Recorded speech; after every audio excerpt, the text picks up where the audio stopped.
بالنسبه للطريقه ديال التشباك فكما كتشوفوا عندي هنايا قطعتها فيها 5 ديال السميطات،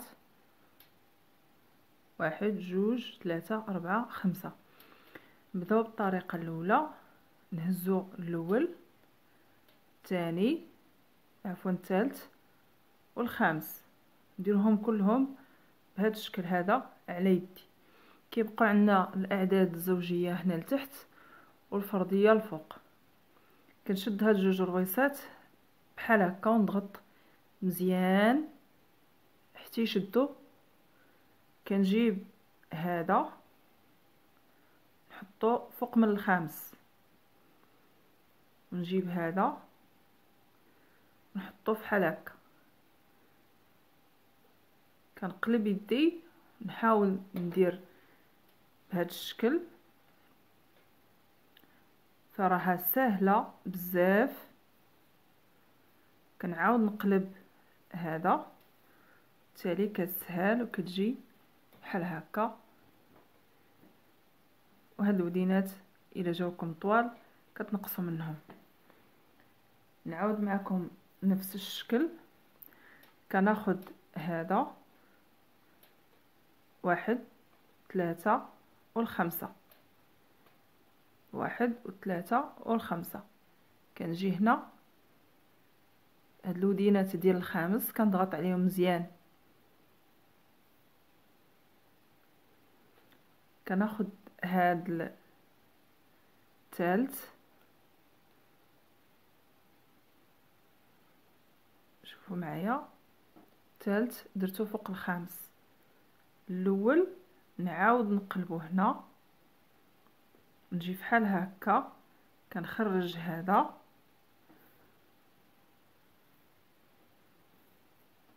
كتجي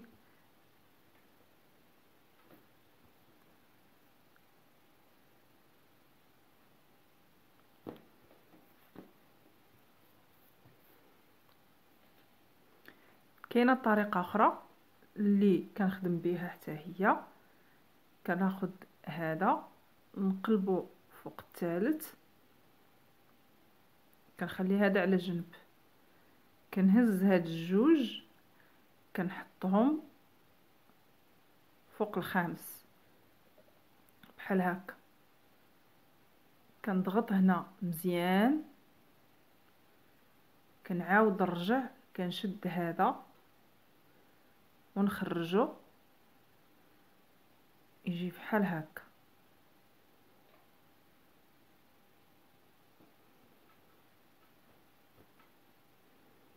فراه حتى هي تعطينا نفس الشكل. هنا الودينه جات طويله، نضربوها بهذا الشكل ونحاولوا ندفعوهم بحال هكا. وإلا تحلات لكم عاودوا زيروها بهذا الشكل.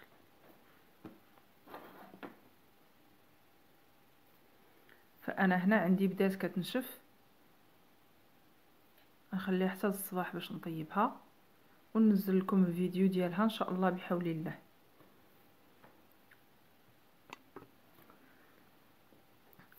نعاود وحده اخرى باش تسهل عليكم العمليه. ناخذ هذا نحطوه فوق الثالث، الثالث يجي فوق الخامس.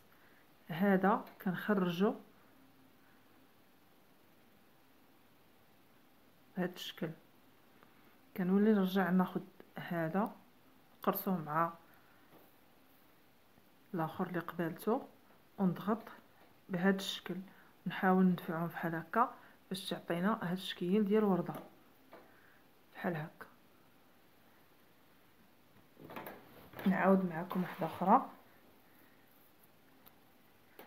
كناخذ هذه مع الاولى مع الثالثه مع الخامسه، كنرجع للثانيه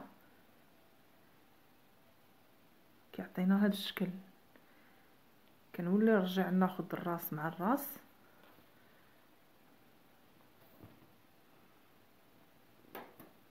وندفع شويه بحال هكا.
وهذه في الطريقه ديالي في التشباك كما كتشوفوا.